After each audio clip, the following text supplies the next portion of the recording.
Today's Bible reading will be Job 29 and 30 and Acts chapter 12.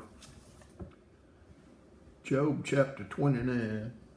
Moreover, Job continued his parable and said, "Oh, that I were as in months past, as in the days when God preserved me, when his candle shined upon my head, and when by his light I walked through darkness, as I was in the days of my youth, when the secret of God was upon my tabernacle, when the Almighty was yet with me, when my children were about me, when I washed my steps with butter, and the rock poured me out rivers of oil, when I went out to the gate through the city, when I prepared my seat in the street. The young men saw me and hid themselves, and the aged arose and stood up. The princes refrained talking and laid their hand on their mouths. The noble held their peace, and their tongue cleaved to the roof of their mouth. When the ear heard me, then it blessed me, and when the eye saw me, it gave witness to me, because I delivered the poor that cried, and the fatherless, and him that had none to help him. The blessing of him that was ready to perish came upon me, and I caused the widow's heart to sing for joy. I put on righteousness, and it clothed me. My judgment was as a robe and a diadem. I was eyes to the blind, and feet was I to the lame. I was a father to the poor, and the cause which I knew not I searched out. And I brake the jaws of the wicked, and plucked the spoil out of his teeth. Then I said, I shall die in my nest, and I shall multiply my days as the sand. My root was spread out by the waters, and the dew lay all night upon my branch.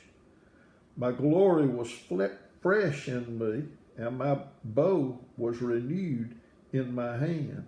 Unto me men gave ear, and waited, and kept silence at my counsel. After my words they spake not again, and my speech dropped upon them. And they waited for me as for the rain, and they opened their mouth wide as for the latter rain. If I laughed on them, they believed it not, and the light of my countenance they cast not down. I chose out of their way, and sat chief, and dwelt as a king in the army, as one that comforteth the mourners. Job chapter 30. But now they that are younger than I have me in derision, whose father I would have disdained to have set with the dogs of my flock. Yea, whereto might the strength of their hands profit me, in whom old age was perished for want and famine. They were solitary, fleeing into the wilderness, in former time desolate and waste. Who cut up mallows by the brushes, and juniper roots for their meat. They were driven forth from among men. They cried after them as after a thief, to dwell in the cliffs of the valleys, in the caves of the earth, and in the rocks. Among the bushes they brayed, under the nettles they were gathered together. They were children of fools, yea, children of base men. They were viler than the earth. And now am I their song, yea, I am their byword. They abhor me, they flee far from me, and spare not to spit in my face. Because he hath loosed my cord and afflicted me, they have also let loose the bridle before me. Upon my right hand rise the youth. They push away my feet, and they raise up against me the ways of their destruction. They mar my path. They set forward my calamity. They have no helper. They came upon me as wide breaking in of waters. In the desolation they rolled themselves upon me. Terrors are turned upon me. They pursue my soul as the wind, and my welfare passeth away as a cloud. And now my soul is poured out upon me. The days of affliction have taken hold upon me. My bones are pierced in me in the night season, and my sinews take no rest. By the great force of my disease is my garment changed. It bindeth me about as the collar of my coat. He hath cast me into the mire, and I am become like dust and ashes. I cry unto thee, and thou dost not hear me. I stand up, and thou regardest me not. Thou art become cruel to me. With thy strong hand thou opposest thyself against me. Thou liftest me up to the wind. Thou causest me to ride upon it, and dissolvest my substance. For I know that thou wilt bring me to death, and to the house appointed for all living. Howbeit, he will not stretch out his hand to the grave, though they cry in his destruction. Did not I weep for him that was in trouble? Was not my soul grieved for the poor? When I looked for good, then evil came upon me, or came unto me. And when I waited for light, there came darkness. My bowels boiled and rested not. The days of affliction prevented me. I went mourning without the sun, and stood up and cried in the congregation. I am a brother to dragons and a companion to owls. My skin is black upon me, and my bones are burned with heat. My harp also is turned to mourning, and my organ into the voice of them that weep. Acts chapter 12. Now about that time Herod the king stretched forth his hands to vex certain of the church, and he killed James the brother of John with the sword. And because he saw it pleased the Jews, he proceeded further to take Peter also. Then were the days of unleavened bread. And when he had apprehended him, he put him in prison and delivered him to 4 quaternions of soldiers to keep him, intending after Easter to bring him forth to the people.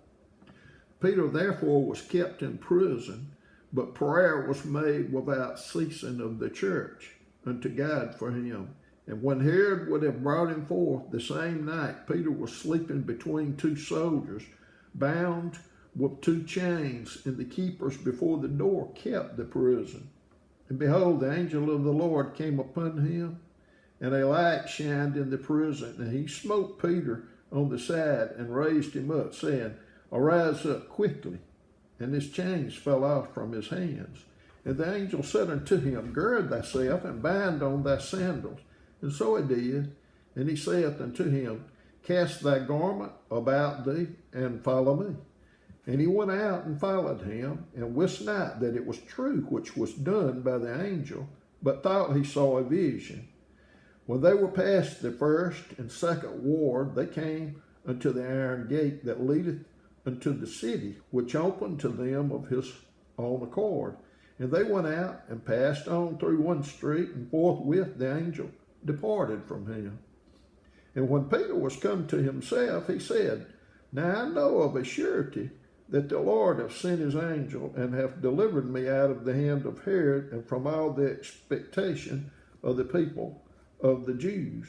And when he had considered the thing, he came to the house of Mary, the mother of John, whose surname was Mark, where many were gathered together praying. And as Peter knocked at the door of the gate, a damsel came to hearken, named Rhoda. And when she knew Peter's voice, she opened not the gate for gladness, but ran in and told how Peter stood before the gate. And they said unto her, Thou art mad. But she constantly affirmed that it was even so. Then they said It is his angel. But Peter continued knocking, and when they had opened the door and saw him, they were astonished. But he, beckoning unto them with the hand to hold their peace, declared unto them how the Lord had brought him out of the prison. And he said, Go show these things unto James and to the brethren. And he departed and went into another place. Now as soon as it was day, there was no small stir among the soldiers what was become of Peter. And when Herod had sought for him and found him not, he examined the keepers and commanded that they should be put to death. And he went down from Judea to Caesarea and there abode. And Herod was highly displeased with them of Tyre and Sidon, but they came with one accord to him, and having made Blastus the king's chamberlain their friend, desired peace, because their country was nourished by the king's country.